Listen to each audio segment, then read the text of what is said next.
semuanya ini kukatakan kepadamu dengan kiasan, akan tiba saatnya aku tidak berkata-kata lagi kepadamu dengan kiasan, tapi akan terus terang memberitakan Bapa kepadamu.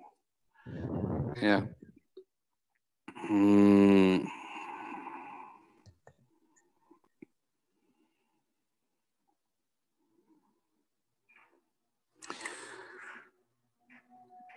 Bukan Bapaknya yang kiasan, tapi Yesus menjelaskan tentang Bapa itu dengan kiasan. Gitu, Pak. Oke, Pak. Karena karena itu hal yang tidak terpahami oleh manusia. Nanti ada saatnya nanti aku tidak akan berkata-kata kamu dengan kiasan. Makanya Yesus tidak pernah berkata akulah Elohim selama ada di bumi. Tapi begitu di Wahyu 21 ayat 6 dan 7, barang siapa akulah Alfa Omega, yang awal dan yang akhir, barang siapa menang,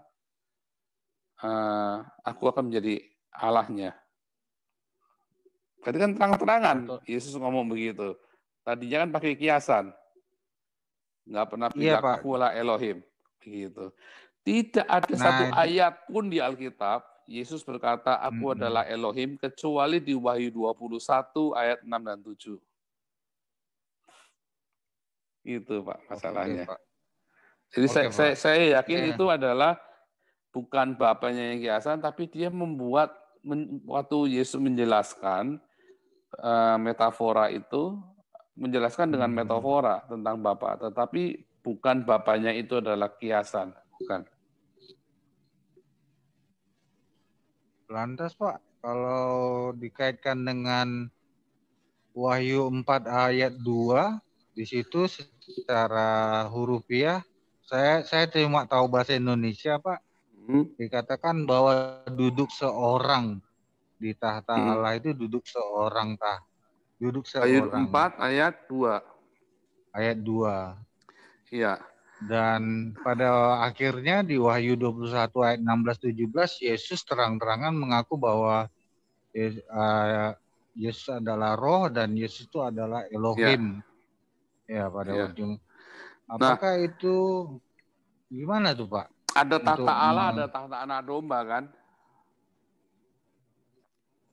Iya, benar.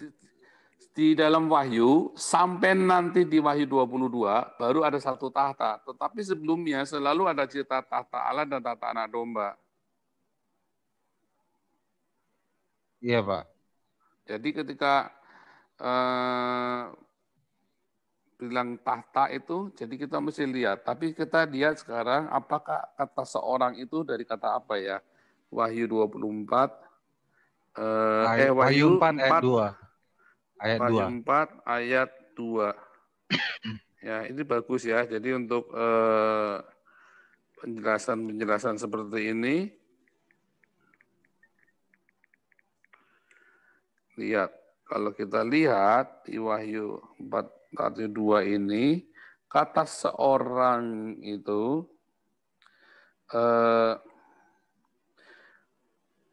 bukan antropon, Pak, atau anak manusia, atau jadi dikatakan eutos egenemon en pneumati kai idau tronos, yang dari tronos tadi tata, itu to urano yang dari surga, kai epiton tronon kathemenos. Jadi bukan satu orang antropon atau itu sarka, atau itu adalah the one who katmonos homoios. Ya, jadi nggak disebutkan itu antropon di situ, atau seperti misalnya Bene Adam gitu kan, atau di dalam Daniel 7 kan, aku melihat seperti seorang anak manusia.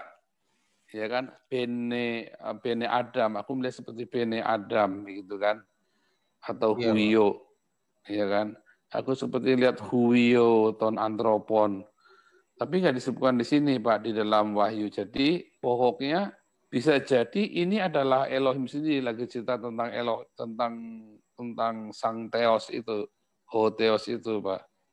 Duduklah seorang itu, kata seorang itu bukan dari kata antropon, Pak. Bukan dari kata antropon atau sarka atau apa huyo gitu ya. Bukan. Tapi seperti satuan, ho, sang, the one. Iya. Gitu, Pak. Oke. Satu lagi, Pak.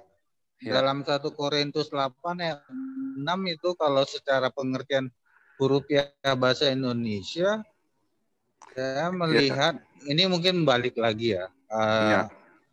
Itu 1 Korintus 8 ayat 6 itu kan selalu dijadikan alasan teologis bagi teman-teman yang Tritunggal gitu. Ya. Tapi kalau saya lihat itu secara pengertian bahasa Indonesia itu Bapa dan Yesus. Yesus itu adalah satu gitu, sama gitu. Nah makanya itu akan sejalan konsisten sampai dengan Wahyu 21 ayat 16-17. Gimana pendapat?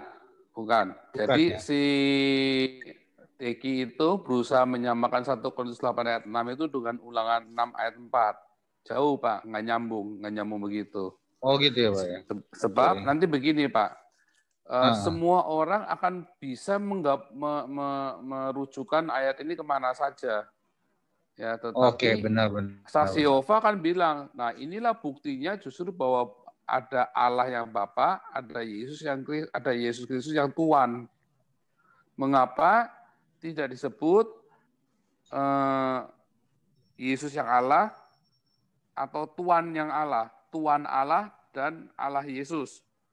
Satu Allah saja yaitu Yesus, dan satu Tuhan saja yaitu Bapa. Kenapa nggak disebut begitu? Kan boleh kan? Iya. Nah, karena memang tidak ada Allah Yesus, tidak ada frasa Allah Yesus. Allah Yesus, Allah Yesus. Coba kemarin Pak Herman Bukit, dia kan yakin sekali 90% orang Trinitas tidak akan berdoa kepada Tuhan Yesus, berdoanya kepada Bapa. Tetapi begitu Pak Herman tolong pimpin doa, langsung bilang Tuhan. Berdoanya kepada Tuhan. Tidak ada Tuhan Bapa, adanya Tuhan Yesus. Iya kan? Jadi nggak konsisten gitu. Jadi itu kan cuma ada Pak Herman berdoa, Pak. Nah, itu kan dia langsung doa. Lalu saya coba dengar lagi ya 2 hari yang lalu itu. Berdoa Tuhan. Itu saya ikutin itu, Pak. Iya, jadi itu kita harus ngerti yang seperti itu, kita hati-hati. Tetapi saya bukan nggak setuju, kita mau directkan 1 Korintus 8 ini ke Ulangan 6 ayat 4 juga boleh. Karena saya bukan orang yang tertutup.